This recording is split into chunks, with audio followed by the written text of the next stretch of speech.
The ground trembles beneath their feet. A cold wind rises from nowhere. Jerusalem, AD 66. A city on the precipice of rebellion against Rome, the mightiest empire the world has ever known. As the sun bleeds its final light across the horizon, thousands of voices cry out in unison. Above them, impossibly, the heavens themselves have become a battlefield. Spears of light pierce the darkening sky. Ghostly warriors charge through banks of churning clouds. Ephemeral chariots, dozens, then hundreds, materialize above the sacred city. Is it divine intervention, a warning, or the first sign of the apocalypse? Flavius Josephus, the Roman Jewish historian who witnessed this event, recorded with trembling hand, before the sun set, chariots were seen in the air all over the country and armed battalions speeding through the clouds and encircling the cities. He would later insist this was no fable, but a documented omen confirmed by countless witnesses, an omen that foretold the catastrophic destruction of Jerusalem and its great temple just 4 years later. From the ziggurats of Mesopotamia to the temples of Greece, from the sacred rivers of India to the imperial courts of China, across continents, ancestors documented this same astonishing phenomenon. Armies waging war in the skies above. They left us vivid accounts of divine warriors mounted on clouds, hurling thunderbolts at serpent gods who threatened to devour all creation. These weren't just entertaining tales, they were the foundation of religions, the justification for empires, and the framework through which entire civilizations understood their place in the cosmos. What exactly did our ancestors witness in those turbulent skies? Were these mass hallucinations born of fear? Religious metaphors crafted by priests? Natural phenomena misunderstood by pre-scientific minds? Or could something more profound, something that modern eyes have forgotten how to see, have manifested in ancient skies? In this video, we tear open the veil between worlds to investigate one of history's most spine-chilling mysteries. We'll decode ancient texts that describe these celestial conflicts in shocking detail. We'll trace the bloodline of the cloud-riding warrior god across civilizations that never communicated with each other. And we'll confront the unsettling question: why do cultures separated by vast oceans and impenetrable mountains all look up and see the same heavenly war raging above them? Subscribe now as we embark on this journey into humanity's most extraordinary vision, a journey that will forever change how you look at the sky above. In the parched lands of the Near East, where rain meant life and drought meant death, storm gods reigned supreme in the pantheon. These weren't gentle rainmakers, but cosmic warriors who rode the clouds like chariots, wielding thunder and lightning as weapons against the forces of chaos. The most vivid accounts come from the coastal city of Ugarit in modern-day Syria. Clay tablets discovered in 1929 revealed a lost world of myth. Here, Baal Hadad, the Canaanite storm god, carried a specific title that resonates through history: Rider of the Clouds. Hearken, O puissant Baal, give heed, O rider of the clouds, reads one Ugaritic poem, invoking the deity who commanded the life-giving rains and terrifying storms. To the east in Mesopotamia, the Babylonians told of Marduk, who rode his storm chariot into battle against Tiamat, the chaos dragon. The epic Enuma Elish describes how Marduk spread his net to entrap Tiamat, unleashed winds to distend her, then pierced her heart with an arrow. This wasn't just entertainment. These myths encoded profound theological ideas: that order must constantly battle chaos, that divine power manifests in atmospheric phenomena, and that the gods themselves wage war on humanity's behalf. The ancient Israelites absorbed and transformed these motifs. In their sacred text, Yahweh took on attributes of the storm god. Sing to God, sing praises to his name. Extol him who rides on the clouds. By his name Yah, proclaims Psalm 68:4. This wasn't mere cultural borrowing. The Israelites radically reimagined these motifs to express their belief in a single universal God who controlled not just storms, but all natural forces. The cloud-riding warrior became the sovereign of creation itself. But what about those armies in the clouds that Josephus described? To understand this phenomenon, we must first examine one of history's most extraordinary eyewitness accounts. Jerusalem, AD 66. Tension grips the holy city as rebellion against Roman rule simmers. Amid the volatile atmosphere, a series of inexplicable signs appear. Josephus, who would later become the premier historian of the Jewish war, records 7 ominous portents that preceded Jerusalem's destruction. A star shaped like a sword hanging over the city for a year, a comet blazing across the night sky, a brilliant light illuminating the temple at midnight, making it as bright as day, a cow inexplicably giving birth to a lamb in the sacred precinct, the massive eastern gate of the temple, so heavy it required 20 men to move, opening by itself in the middle of the night. But the 6th omen stands out for its sheer spectacle. Before sunset, chariots were seen in the air all over the country, and armed battalions speeding through the clouds and encircling the cities. Josephus, anticipating skepticism, adds, "This would seem like a fable were it not vouched for by eyewitnesses and followed by disasters that matched the omens." He wasn't alone in recording this phenomenon. The Roman historian Tacitus, writing independently, corroborates. Contending hosts were seen meeting in the skies. Arms flashed and suddenly the temple was illumined with fire from the clouds. What makes this account so compelling is Josephus' insistence that these aerial armies were witnessed by multiple people. Yet modern scholars debate, was this a genuine mass sighting, or was Josephus employing a literary device familiar to Roman readers? The Romans had their own tradition of celestial omens. Livy and Pliny the Elder recorded instances of armies seen fighting in the clouds, as portents before major conflicts.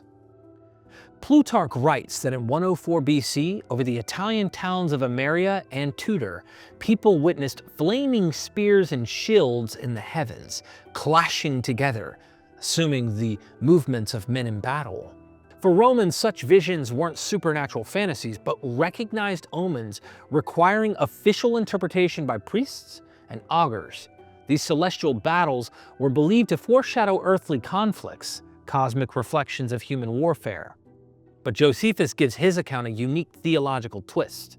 While Romans might see sky battles as omens of war, Josephus presents them as divine warnings that were tragically misunderstood. The rebels, he suggests, foolishly interpreted these signs as divine intervention on their behalf, when they actually presaged Jerusalem's doom. The final omen drives home this point. A man named Jesus, son of Ananus, walked the city for 7 years crying, "A voice against Jerusalem and the temple, a voice against the bridegrooms and brides, a voice against all the people."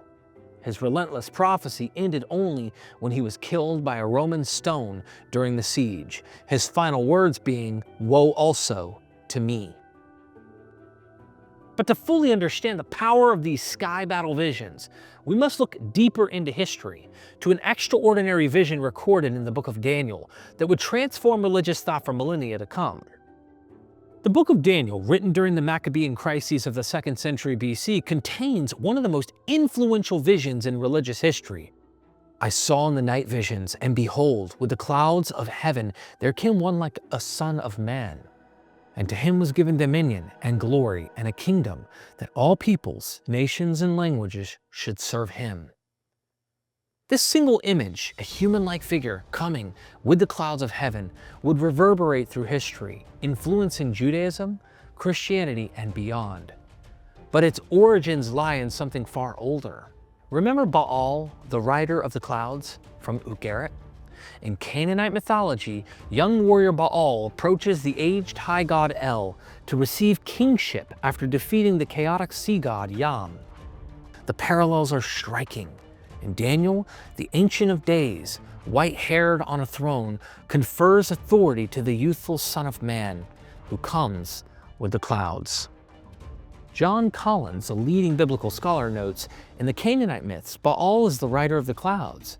In the Hebrew Bible, apart from Daniel 7, the figure riding on the clouds is always Yahweh. Yet, in Daniel 7, this figure is clearly distinct from the Ancient of Days.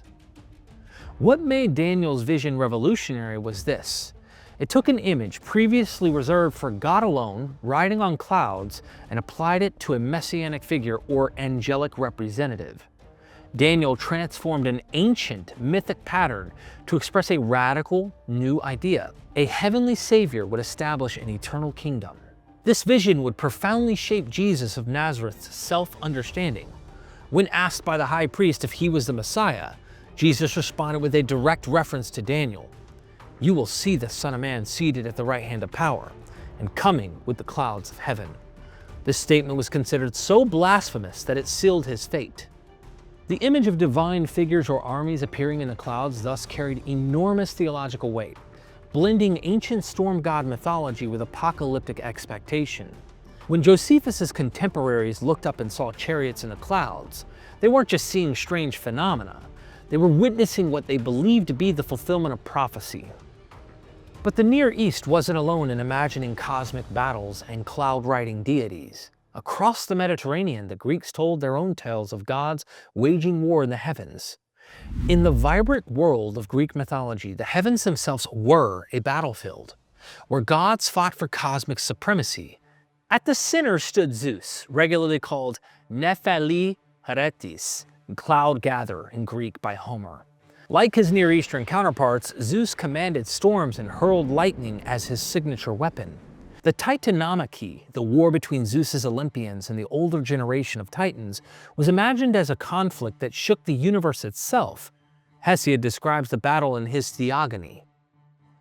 "The boundless sea rang terribly around, and the earth crashed loudly. Wide heaven was shaken, and the cry of both armies as they shouted reached to starry heaven."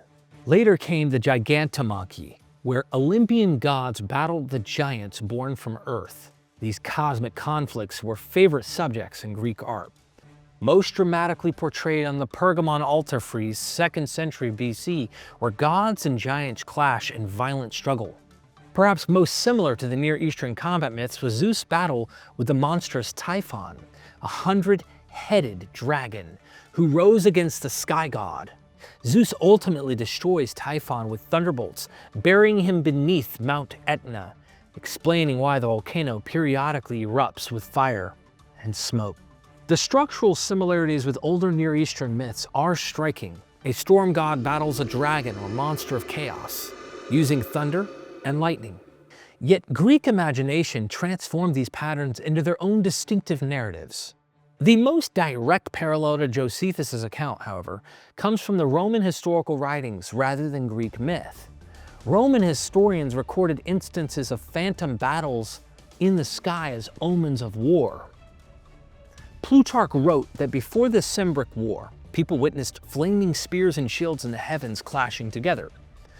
Pliny the Elder similarly noted that armies were seen in the heavens, encountering each other as if from east and west. Even the poet Virgil described how after Julius Caesar's assassination, alongside other portents, the clash of arms was heard across the sky, cosmic reflection of Rome's civil wars. But these celestial battles weren't limited to Mediterranean cultures. Across Eurasia, similar motifs appeared in civilizations with no direct contact, suggesting either deep psychological archetypes or similar responses to natural phenomena observed across the ancient world. In India, the Rig Veda, composed around 1500 to 1200 BC, tells of Indra, the warrior god who fights and slays the dragon Vritra. Like Zeus and Baal before him, Indra is armed with a thunderbolt and commands the storms. He slew the dragon, then discovered the waters, celebrates one Vedic hymn, describing how after Indra's victory, the waters long imprisoned flowed forth. Once again, we see the same pattern. A storm deity battles a chaos monster, often serpentine, using thunder and lightning as weapons. The victory results in life-giving waters flowing freely, an allegory for the monsoon rains that sustain civilization. In China, while the mythology differs significantly, imperial chronicles recorded mysterious armies appearing in the sky as portents. During the collapse of the Han dynasty in 188 CE, observers reported a combat of two moons in the night sky, interpreted as an omen of competing emperors. A later record from 761 CE describes a vision of fighting soldiers in the sky over the battlefield of the Anshi Rebellion, interpreted as heaven's judgment on the conflict below. When we arrange these stories side by side, the similarities become astonishing. As you can see on this graph, you have culture, you have the storm deity, you have an adversary, you have a weapon, and you have an outcome. On the left with the culture, Mesopotamia's Marduk, you have Canaan's Baal, Greece, Zeus, Indra for India, and then Yahweh for the biblical account, Israelite or Judean. The adversary you have in those is from Tiamat, Yam, Typhon, Ritra, Leviathan, the weapon, storm chariot from Mesopotamia, thunder, thunderbolts, Vedra or thunderbolt, divine power. And then the outcome is creates cosmos from dragon's body for Mesopotamia, secures kingship, builds a palace for Canaan, buries monster under volcano for Greece, releases waters and brings rains for India, and then establishes cosmic order for the biblical account. So how do we explain these remarkable parallels? Cultural diffusion played a role. The ancient world was more interconnected than we often imagine. Trade routes carried not just goods, but ideas across vast distances. But perhaps more fundamental is the universal human experience of the sky itself. All cultures witness the drama of thunderstorms, the beauty and terror of lightning, the shapes that form in clouds at sunset. From these shared observations, our ancestors crafted stories that explained the cosmos and humanity's place within it. These weren't mere superstitions, they were sophisticated frameworks for understanding natural phenomena and interpreting their meaning for human societies. The sky wasn't just a backdrop, it was an active participant in human affairs, a cosmic mirror reflecting the struggles below. But what did it mean when armies appeared in the clouds? For ancient observers, such visions carried profound theological significance. When ancient people reported armies clashing in the sky, they weren't merely describing curious phenomena. They were interpreting cosmic commentary on human affairs. These visions served multiple theological functions. First, they legitimized rulers and kingdoms. The storm god's victory in heaven paralleled and sanctioned earthly authority. Marduk's triumph justified Babylon's supremacy. Zeus's defeat of the Titans established the Olympian order that Greek city-states reflected. Second, sky battles functioned as omens, divine warnings or promises about impending events. When Josephus reported phantom chariots over Jerusalem, he framed this as signs that God had decreed the city's fall. The unwise regard these signs as favorable, he wrote, but the sacred scribes interpreted them as portending destruction. Third, many cultures militarized their heavens through angelic or spiritual armies. The biblical concept of the heavenly host portrayed angels as God's cosmic army. When the prophet Elisha prayed for his servant's eyes to be opened, he saw the mountain full of horses and chariots of fire, 2 Kings 6:17. Invisible divine forces ready for battle. Finally, the image of deities riding clouds to battle evolved into visions of divine saviors who would return on clouds to establish justice. The Son of Man coming on the clouds from Daniel became a powerful symbol of apocalyptic hope, that someday the cosmic warrior would descend to defeat evil permanently. But for all their theological richness, could these visions have natural explanations? Modern science offers several intriguing possibilities. While ancient people interpreted the celestial phenomena as divine messages, the modern science suggests natural explanations for many reported sky battles. The Fata Morgana mirage occurs when temperature inversions bend light rays, creating the illusion of objects floating above the horizon. A distant army or city might appear to be suspended in the sky, potentially explaining Josephus's phantom chariots. Meteor processions, multiple fireballs following the same path across the sky, could appear as flaming weapons or chariots. In 1913, a meteor procession across North America was described by some witnesses as balls of fire fighting in the heavens. The aurora borealis, though rare at Mediterranean altitudes, can appear during intense solar storms. Auroral displays can form columns, arches, and curtains of light that move and pulse, easily interpretable as banners of armies advancing across the night sky. Unusual cloud formations at sunset, particularly when lit dramatically by the setting sun, can create shapes resembling towers, chariots, or armies. Combined with psychological expectation of divine signs, these natural phenomena could be interpreted as celestial battles.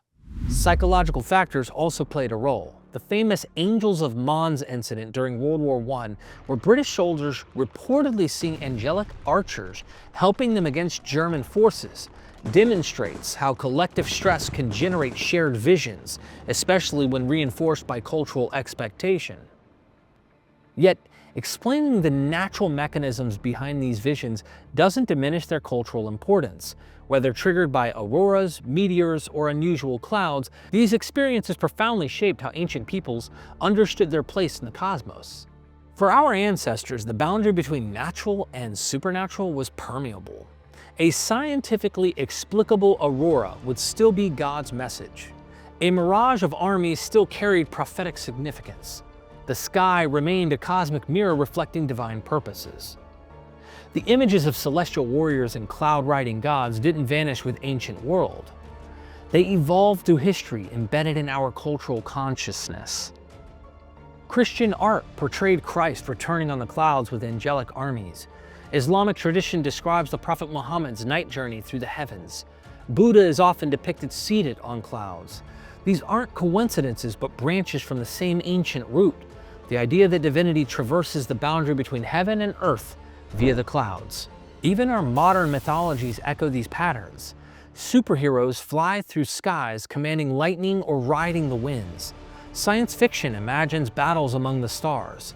We've secularized the imagery but preserved its essential power. But should we accept these ancient accounts at face value? Modern scholarship urges caution. The human brain is hardwired to find patterns and meaning. Pareidolia makes us see faces in clouds and shapes and random formations. Our innate tendency toward confirmation bias leads us to notice phenomena that confirm our existing beliefs while overlooking contradictory evidence. We must also consider the political utility of sky omens. When Josephus wrote about armies in the clouds, he was justifying Jerusalem's fall as divinely ordained. Roman historians often recorded portents that conveniently legitimized the rise of new emperors.